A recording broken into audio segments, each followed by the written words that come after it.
Computer subject के परीक्षा मंथन बुक से चैप्टर 3 कंप्यूटर की कार्य पद्धति प्रिंसिपल्स ऑफ कंप्यूटिंग। कंप्यूटर की कार्यप्रणाली working principle of computer. Computer की कार्यप्रणाली को मोटे तौर पर 5 भागों में बांटा जाता है जो हर प्रकार के कंप्यूटर के लिए आवश्यक है। कितने प्रकार में बांटा जाता है? 5 भागों में बांटा जाता है जो हर कंप्यूटर के लिए आवश्यक है।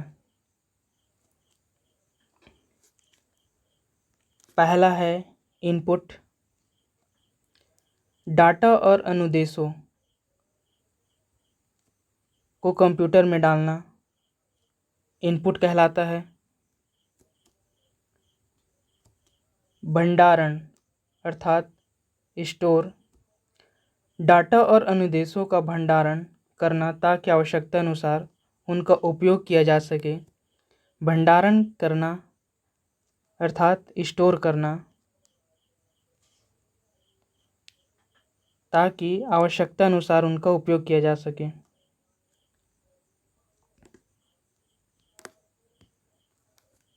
अगला है प्रोसेसिंग। डाटा पर अनुदेशों के अनुसार अंकगणितीय और तार्किक गणनाएं कर उसे सूचना में बदलना ये प्रोसेसिंग कहलाता है। इनपुटिंग के द्वारा प्राप्त डाटा को प्रोसेसिंग द्वारा उसे सूचना में बदलना प्रोसेसिंग कहलाता है। प्रोसेसिंग का कार्य सीपीयू द्वारा किया जाता है, सेंट्रल प्रोसेसिंग यूनिट द्वारा किया जाता है। प्रोसेसिंग के पश्चात आते हैं आउटपुट पर। आवश्यक सूचना को उपयोग हेतु प्रस्तुत करना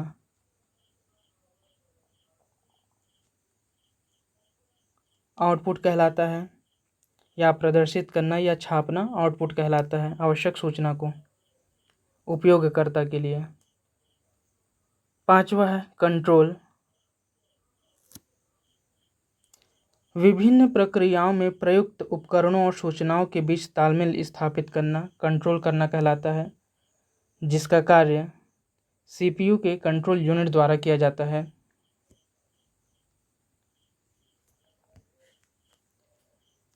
कंप्यूटर के मुख्य भाग main parts of computer. Computer की आंतरिक संरचना विभिन्न कंप्यूटरों में अलग अलग हो सकती है, पर कार्य पद्धति के आधार पर इन्हें 4 मुख्य भागों में बांटा जा सकता है। कंप्यूटर की आंतरिक संरचना विभिन्न कंप्यूटरों में क्या हो सकती है? अलग अलग हो सकती है, पर कार्य पद्धति के आधार पर कंप्यूटर को 4 भागों में बांटा जा सकता है।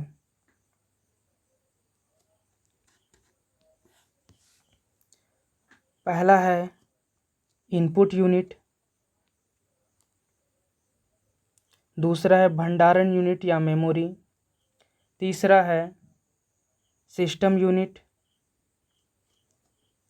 सिस्टम यूनिट के अंतर्गत control unit, arithmetic and logical unit और प्राथमिक मेमोरी या मुख्य मेमोरी आता है। उसके बाद अंतिम में आउटपुट यूनिट।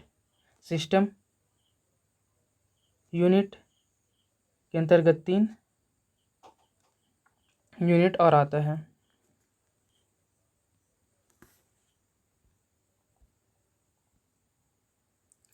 कंप्यूटर की कार्यप्रणाली को रेखाचित्र द्वारा समझते हैं।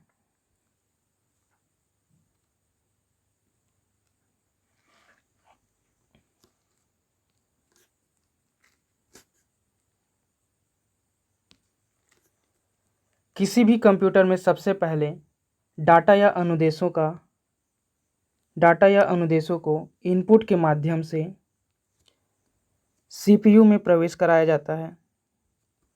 जो हम डाटा या अनुदेश देते हैं वो मनुष्य के अर्थात हमारे समझने योग्य होता है।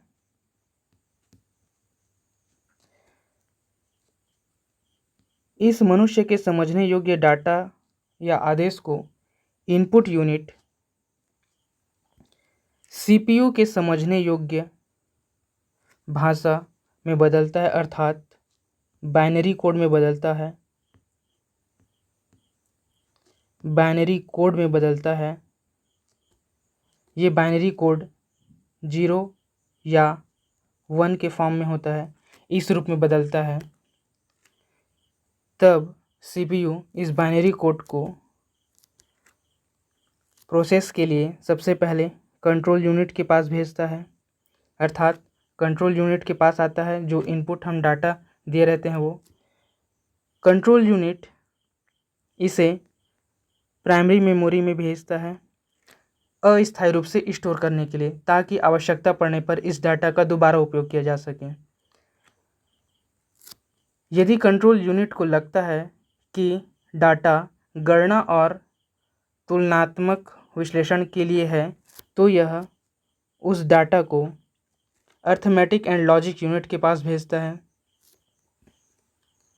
इसके पश्चात कंट्रोल यूनिट दिए हुए इनपुट को विश्लेषण कर आउटपुट के लिए परिणाम को आउटपुट यूनिट के पास भेजता है। किसको? परिणाम को आउटपुट यूनिट के पास भेजता है, और आउटपुट यूनिट इसे सूचना के रूप में उपयोगकर्ता तक पहुंचा देता है। लेकिन जो डाटा सीपीयू प्रोसेस करने के बाद परिणाम के रूप में प्रदर्शित करता है वो बाइनरी कोड में होता है, अर्थात 0 और 1 के फॉर्म में होता है। इस बाइनरी कोड के परिणाम को आउटपुट यूनिट मनुष्य के समझने योग्य भाषा में बदल देता है और परिणाम को प्रदर्शित करता है। ये था एक कंप्यूटर की कार्यपद्धति।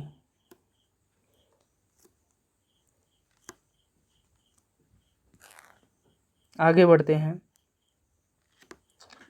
स्टार्ट करते हैं इनपुट डिवाइस।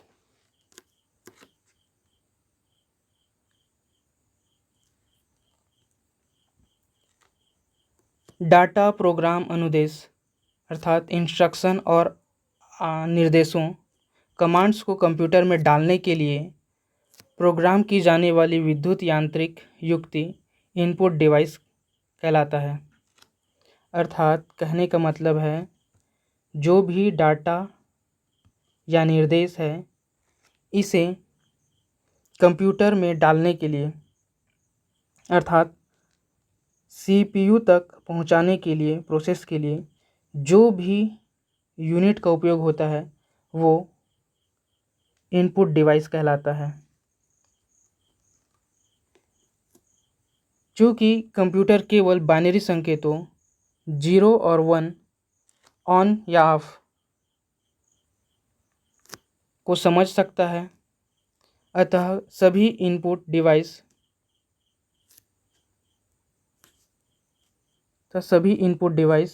इनपुट इंटरफेस की मदद से उसे बाइनरी संकेतों में बदलते हैं। अर्थात ये डाटा मनुष्य द्वारा दिया होता है, अर्थात मनुष्य के समझने योग्य डाटा होता है। इस डाटा को इनपुट डिवाइस जो है वो सीपीयू के समझने योग्य भाषा अर्थात बाइनरी संकेतों या बाइनरी कोड में परिवर्तित कर सीपीयू तक पहुंचाता है। इसके पश्चात सीपीयू इस बाइनरी कोड में परिवर्तित भाषा को प्रोसेस करता है और परिणाम के रूप में आउटपुट डिवाइस द्वारा प्रदर्शित करता है।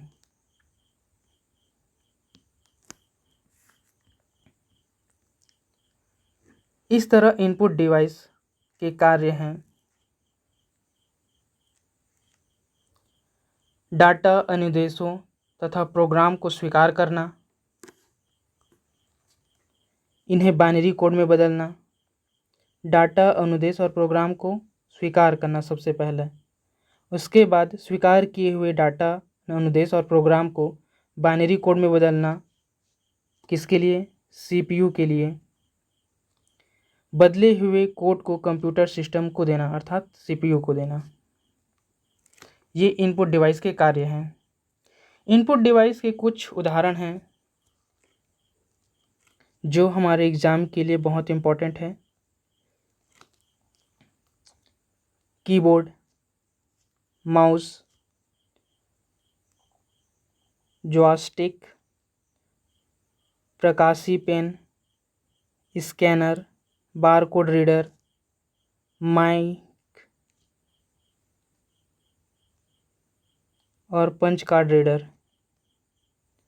ये इनपुट डिवाइस है।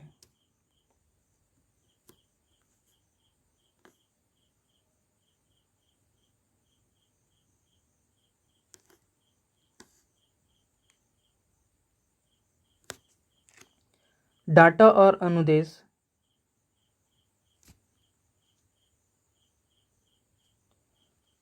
जो डाटा और अनुदेश होता है वो कैसा रहता है, मानवीय रूप रहता है। ठीक है, मानवीय रूप रहता है, मानव के समझने योग्य रहता है। इसे इनपुट डिवाइस डाटा और अनुदेशों के रूप में बाइनरी कोड में बदलता है और इसे सीपीयू तक पहुंचाता है। ठीक है,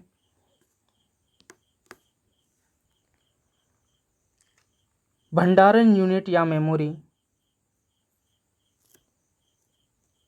स्टोरेज यूनिट और मेमोरी डाटा और अनुदेशों को प्रोसेस करने से पहले मेमोरी में रखा जाता है। प्रोसेस द्वारा प्राप्त अंतरिम और अंतिम परिणाम को भी मेमोरी में रखा जाता है। ठीक है, क्या कह रहा है, जो डाटा और अनुदेश अर्थात इंस्ट्रक्शन प्राप्त हुआ है उसे पहले मेमोरी में रखा जाता है। किस मेमोरी में रखा जाता है, प्राइमरी मेमोरी में रखा जाता है, ताकि दोबारा आवश्यकता पड़ने पर प्राइमरी मेमोरी से डाटा लेकर उसे प्रोसेसिंग के लिए उपयोग किया जा सके। और अंतिम में परिणाम, जब सीपीयू द्वारा प्रोसेसिंग के पश्चात जो परिणाम प्राप्त होता है उसे भी कुछ समय के लिए प्राइमरी मेमोरी में रखा जाता है, ये कह रहा है। इसी प्रकार मेमोरी सुरक्षित रखता है। प्रोसेसिंग के लिए दिए गए डाटा या अनुदेशों को किस प्रकार मेमोरी सुरक्षित रखता है। प्रोसेसिंग के लिए दिए गए डाटा और अनुदेशों को सुरक्षित रखता है मेमोरी। अंतिम परिणाम को सुरक्षित रखता है मेमोरी। ये अंतरिम है और ये अंतिम है। ठीक, मेमोरी को मुख्यतः दो भागों में बांटा जाता है।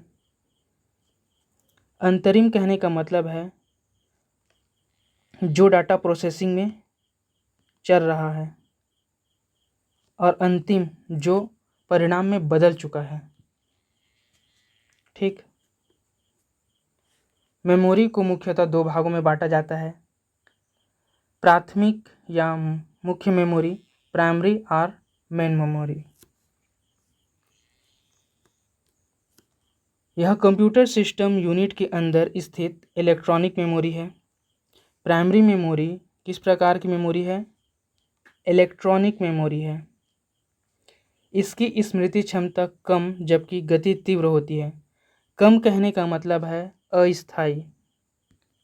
अस्थायी अस्थायी अर्थात कुछ समय के बाद या कुछ समय अंतराल बाद या बिजली गुल हो जाने के बाद प्राइमरी मेमोरी से डाटा डिलीट हो जाता है।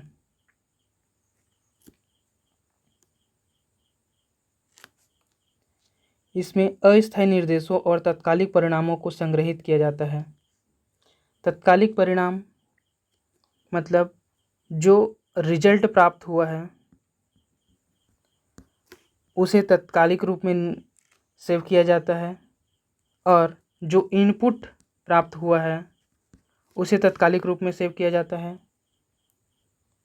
अर्थात अस्थायी रूप से तुरंत के उपयोग के लिए सेव किया जाता है। यह अस्थायी वोलेटाइल मेमोरी है। प्राइमरी मेमोरी किस प्रकार की मेमोरी है, वोलेटाइल मेमोरी है, अर्थात अस्थायी मेमोरी है, जिसमें कंप्यूटर को ऑफ कर देने पर सूचना भी समाप्त हो जाती है। ठीक, ऑफ कर देने पर सूचना भी समाप्त हो जाती है। द्वितीयक या सहायक मेमोरी, सेकेंडरी और ऑक्सिलरी मेमोरी।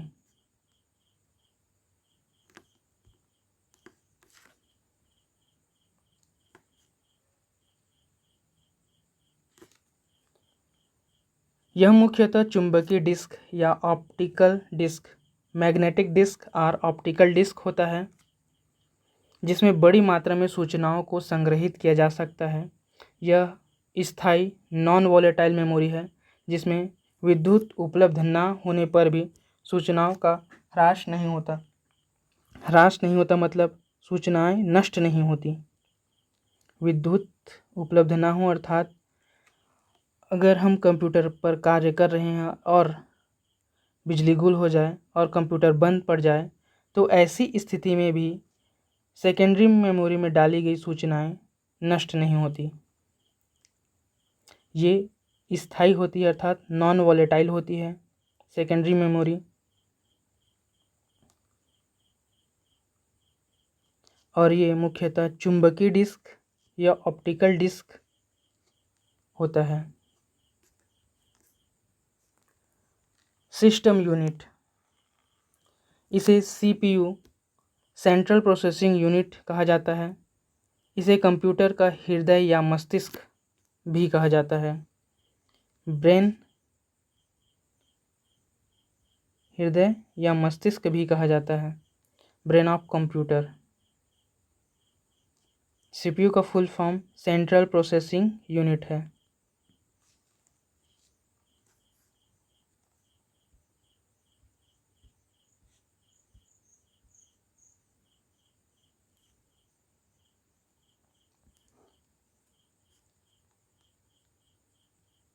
ये सीपीयू का इमेज है।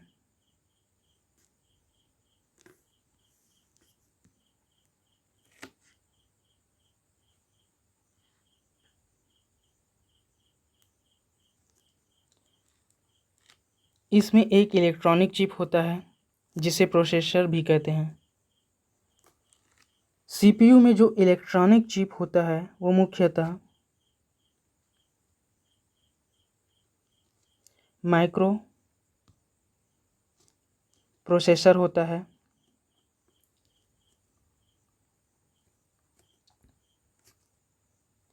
यह control unit, arithmetic logic unit तथा प्राथमिक मेमोरी अर्थात प्राइमरी मेमोरी से मिलकर बना होता है। सभी प्रोसेसिंग कार्य सीपीयू में ही संपन्न किए जाते हैं। जितने भी प्रकार की प्रोसेसिंग कार्य है सीपीयू में ही कंप्लीट किए जाते हैं। सीपीयू के मुख्य कार्य हैं, सीपीयू के कार्य देखते हैं।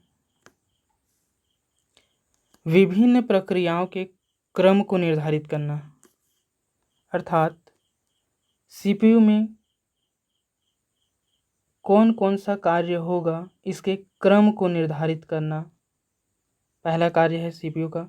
अर्थात अगर 4 कार्य हैं सीपीयू के, तो इन चारों कार्यों में से किस कार्य को सबसे पहले करना है और किस कार्य को सबसे अंतिम में करना है, इस प्रकार की प्रक्रिया का निर्धारण सीपीयू करता है। कंप्यूटर की विभिन्न युक्तियों को नियंत्रित करता है, अर्थात युक्तियाँ कहने का मतलब है कंप्यूटर में कई प्रकार के डिवाइसेस कनेक्ट रहते हैं। इन सभी डिवाइसों को कंट्रोल करने का कार्य सीपीयू ही करता है। डाटा का प्रोसेसिंग करना और दिए गए इनपुट के आधार पर उस डाटा को प्रोसेसिंग कर आउटपुट परिणाम को आउटपुट के रूप में प्रदर्शित करने का कार्य सीपीयू ही करता है, अर्थात प्रोसेसिंग का कार्य सीपीयू ही करता है। सीपीयू 3 भागों से मिलकर बना होता है। पहला है कंट्रोल यूनिट, दूसरा है अर्थमेटिक लॉजिकल यूनिट और तीसरा है प्राइमरी मेमोरी। पहले देखते हैं कंट्रोल यूनिट।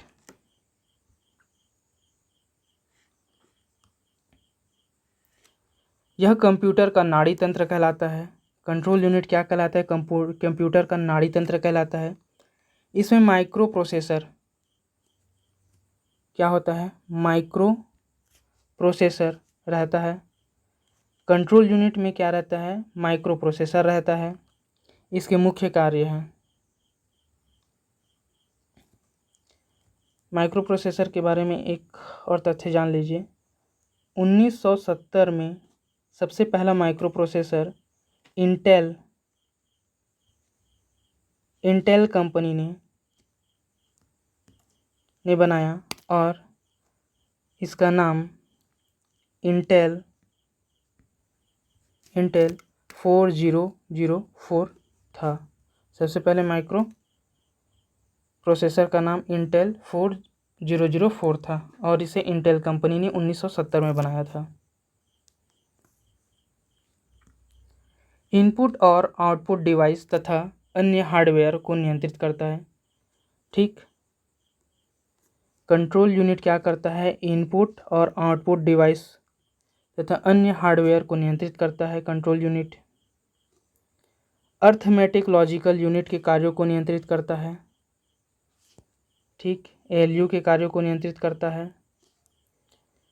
मुख्य मेमोरी से डाटा लाना तथा उन्हें तात्कालिक रूप से स्टोर करना, अर्थात मुख्य मेमोरी के कार्यों को भी नियंत्रित करता है।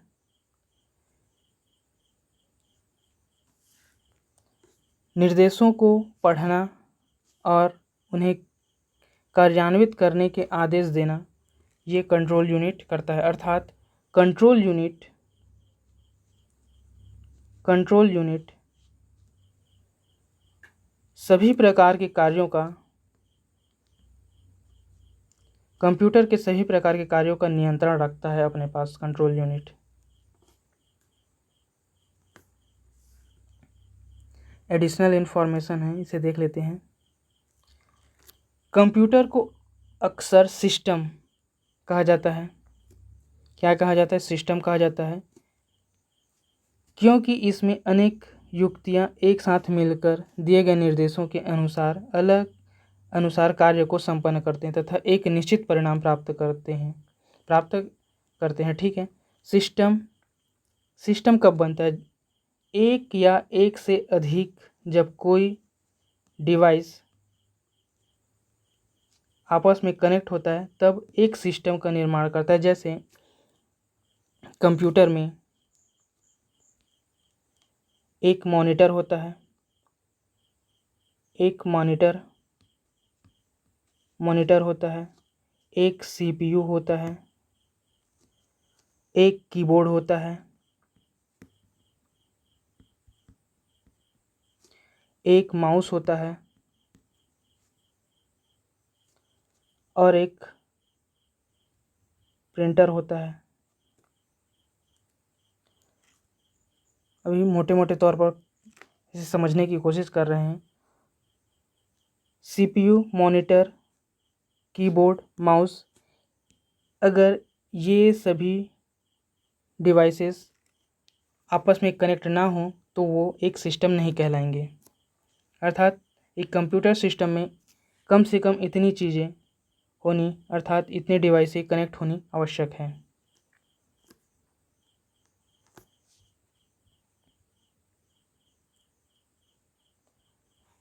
अर्थमेटिक लॉजिकल यूनिट सीपीयू का सेकंड भाग है। पहला कंट्रोल यूनिट और दूसरे भाग अर्थमेटिक लॉजिकल यूनिट है। सीपीयू का दूसरा भाग, इसका कार्य मूलतः अंकगणितीय गणनाएं करना। अंकगणितीय गणनाएं जैसे जोड़ना, घटाना, गुणा, भाग करना तथा कुछ लॉजिकल कार्य जैसे तुलना का कार्य। लॉजिकल कार्य कहने का मतलब है बराबर है, बराबर नहीं है, कम है या अधिक है, इस प्रकार के कार्य करना एएलयू अर्थमेटिक लॉजिकल यूनिट का कार्य है। अंकगणितीय और तुलनाएं करना, ये अर्थमेटिक लॉजिकल यूनिट का कार्य है। यह कंट्रोल यूनिट से प्राप्त निर्देशों के अनुसार कार्य करता है। ठीक, arithmetic logical unit control unit द्वारा दिए गए निर्देश के आधार पर कार्य करता है। कुछ प्रमुख माइक्रोप्रोसेसर या सीपीयू चिप इस प्रकार हैं। कुछ माइक्रोप्रोसेसर या सीपीयू चिप देखते हैं।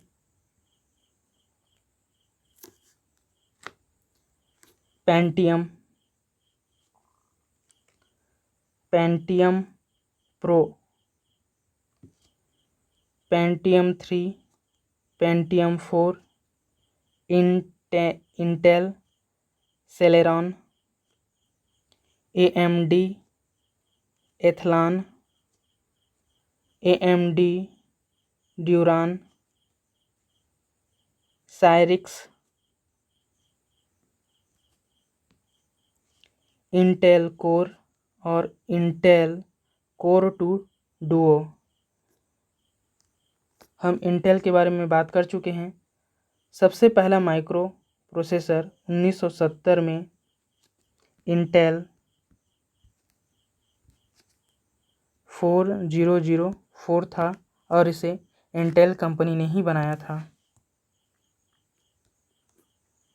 आउटपुट डिवाइस, यह कंप्यूटर द्वारा प्रोसेस किए गए परिणामों को प्राप्त करने के लिए प्रयुक्त युक्ति है। अर्थात सीपीयू द्वारा प्रोसेस किए गए परिणाम को प्राप्त करने के लिए हमें आउटपुट डिवाइस की आवश्यकता होती है। ये आउटपुट डिवाइस सीपीयू द्वारा बाइनरी कोड में प्रोसेस किए गए परिणाम को मनुष्य के समझने योग्य भाषा में बदलता है और आउटपुट के रूप में प्रदर्शित करता है। यह कंप्यूटर को उपयोगकर्ता के साथ जोड़ता है। ठीक, आउटपुट डिवाइस, चूँकि कंप्यूटर से प्राप्त परिणाम बाइनरी संकेतों 0 और 1 में होते हैं, अतः इन्हें आउटपुट इंटरफेस द्वारा सामान्य संकेतों में परिवर्तित किया जाता है। आउटपुट डिवाइस के कार्य, सीपीयू से परिणाम प्राप्त करना, ये आउटपुट डिवाइस का पहला कार्य है। प्राप्त परिणामों को मानव द्वारा समझे या समझने योग्य संकेतों में बदलता है। ठीक, ये दूसरा कार्य है। परिणाम के परिवर्तित संकेतों को उपयोगकर्ता तक पहुंचाना। अब परिणाम को संकेत में बदलने के बाद उसे उपयोगकर्ता तक पहुंचाना भी आउटपुट डिवाइस का ही कार्य है।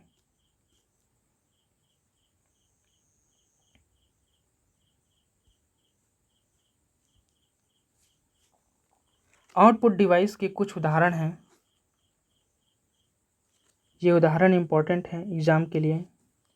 Monitor, printer, planter, speaker, screen image projector, card reader आदि आउटपुट डिवाइस के उदाहरण हैं। सीपीयू से प्राप्त बाइनरी डाटा को आउटपुट डिवाइस उपयोगकर्ता के लिए उपयोगी डाटा में बदलता है, अर्थात मनुष्य के समझने योग्य डाटा में बदलता है। ये आउटपुट डिवाइस की कार्य पद्धति थी। सीपीयू की गति को प्रभावित करने वाले कारक देखते हैं। Factor affecting speed of CPU. शब्दपरास, शब्दपरास क्या है? Word length. शब्दपरास बाइनरी अंकों बिट की वह संख्या है जो कंप्यूटर एक बार में प्रोसेसिंग के लिए लेता है। क्या है शब्दपरास? कंप्यूटर एक बार में प्रोसेसिंग के लिए लेता है, वह संख्या है शब्दपरास। शब्दपरास अधिक होने से कंप्यूटर गति बढ़ जाती है। शब्दपरास क्या होने से? अधिक होने से कंप्यूटर की गति क्या हो जाती है? बढ़ जाती है। शब्दपरास की लंबाई 8, 16, 32, 64 बिट तक हो सकती है। कितने बिट तक हो सकती है? 8, 16, 32, 64 बिट तक हो सकती है। अर्थात इसे देख 2 गुना के बढ़ते हुए क्रम में है। 8 दूनी 16, 16 दूनी 32, 32 दूनी 64 इस क्रम में है। ये शब्द परास की लंबाई है। कंप्यूटर घड़ी, सिस्टम क्लॉक। कंप्यूटर में एक अवस्था से दूसरी अवस्था में परिवर्तन क्लॉक पल्स के आने पर होता है। किसके आने पर होता है? क्लॉक पल्स के आने पर एक अवस्था से दूसरी अवस्था में परिवर्तन क्लॉक पल्स के आने से होता है कंप्यूटर के। जो कंप्यूटर घड़ी द्वारा पैदा की जाती है अतः कंप्यूटर घड़ी द्वारा क्लॉक पल्स जितनी जल्दी जल्दी भेजा जाएगा कंप्यूटर उतना ही तेज कार्य करेगा। कहने का मतलब है कंप्यूटर द्वारा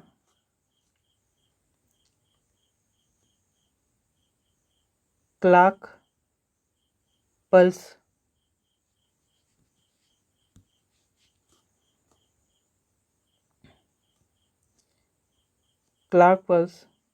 जितना ज़्यादा उत्पन्न किया जाएगा या फिर भेजा जाएगा कंप्यूटर उतनी ही तेज़ी से कार्य करेगा। क्लॉक पल्स की संख्या बढ़ने से कंप्यूटर की गति भी बढ़ जाएगी।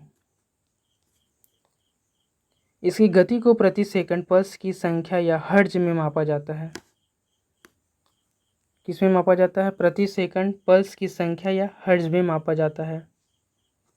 सामान्यतः गति मेगाहर्ट्ज या गीगाहर्ट्ज में होती है।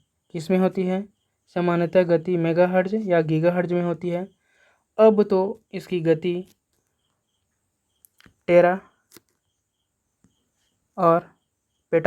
टेराफ्लॉप्स और पेटाफ्लॉप्स में भी उपलब्ध है सुपर कंप्यूटरों की गति। और एक चीज़ और जान लेते हैं यहाँ पर, विश्व का सबसे तेज़ सुपर कंप्यूटर अभी 2022 जून का डेटा है।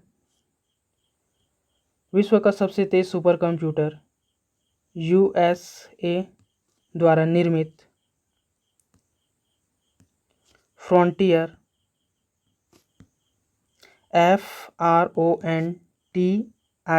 FRONTIER फ्रंटियर है।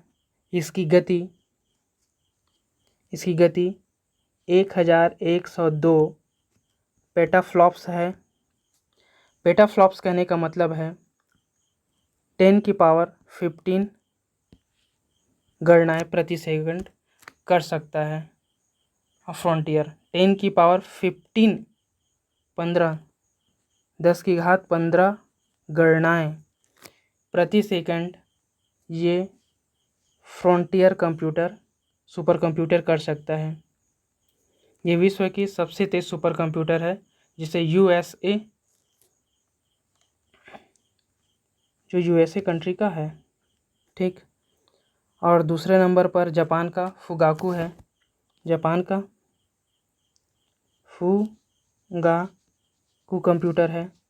और अगर हम अपने भारत देश की बात करें तो भारत देश का सबसे तेज़ सुपर कंप्यूटर 2022 जून की स्थिति में कौन सा है? परम सिद्धि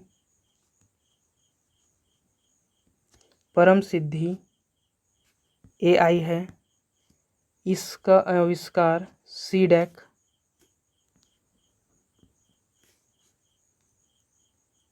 सीडेक कंपनी ने किया है। ये परम सीरीज का एक कंप्यूटर है। इसकी गति की बात करें तो परम सिद्धि की गति 4619 टेराफ्लॉप, या आप इस तरह ले सकते हैं इसे सामान्य 4600 प्लस की गति है, टेराफ्लॉप में है।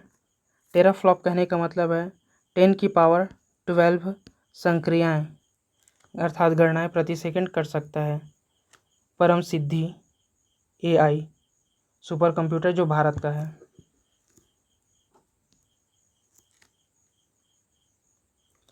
कैश मेमोरी के बारे में बात करते हैं।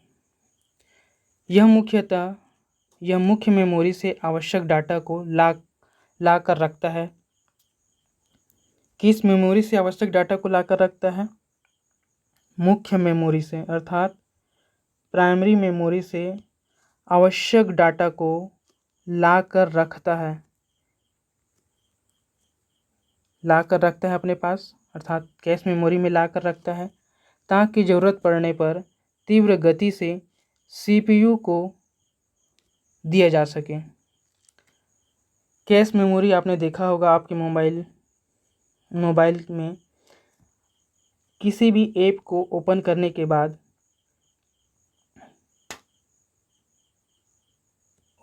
के बाद सिस्टम के सेटिंग में स्टोरेज में अगर जाएंगे तो वहाँ पर एक मेमोरी मिलती है, उसे कैश मेमोरी कहते हैं, जहाँ पर किसी भी ऐप को चलाने के लिए जो हमने इंस्ट्रक्शन दिया है उसके लिए एक कैश मेमोरी बनाकर रखता है।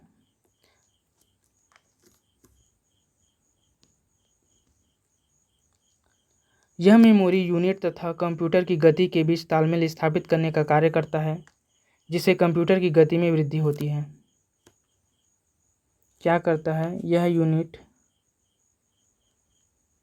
यह मेमोरी यूनिट तथा कंप्यूटर की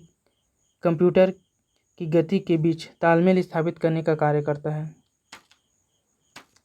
अर्थात कैश मेमोरी प्राइमरी मेमोरी से डाटा लेकर कहाँ रखता है? अपने कैश मेमोरी में रखता है, और जब CPU को आवश्यकता पड़ता है तब ये कैश मेमोरी से डायरेक्ट डाटा ले लेता है। इसे प्राइमरी मेमोरी के पास या प्राइमरी मेमोरी से डाटा लेना नहीं पड़ता। समानांतर गणना पैरेलल ऑपरेशन एक साथ कई निर्देशों के क्रियान्वयन से CPU की क्षमता का बेहतर उपयोग होता है, जिससे कंप्यूटर की गति बढ़ती है। पैरेलल ऑपरेशन क्या है? एक साथ कई निर्देशों के क्रियान्वयन से एक साथ ये एक क्रिया हो रही है, यहाँ पर एक क्रिया हो रही है, ये क्रिया पैरेलल ऑपरेशन कहलाता है। मान लो इसमें जोड़ने का काम हो रहा है और इसमें घटाने का कार्य हो रहा है। ये दोनों काम एक साथ अगर हो तो वह पैरेलल ऑपरेशन कहलाएगा, और जिससे कंप्यूटर की गति क्या होती है? बढ़ती है पैरेलल ऑपरेशन से। या जब CPU को पैरेलल क्रम में व्यवस्थित किया जाए तब कंप्यूटर की कार्यक्षमता बढ़ जाती है। CPU और अन्य उपकरणों के बीच समन्वय। सामान्यतः CPU तीव्र गणना करता है, अतः अन्य उपकरणों के धीमा होने से कंप्यूटर की गति प्रभावित होती है।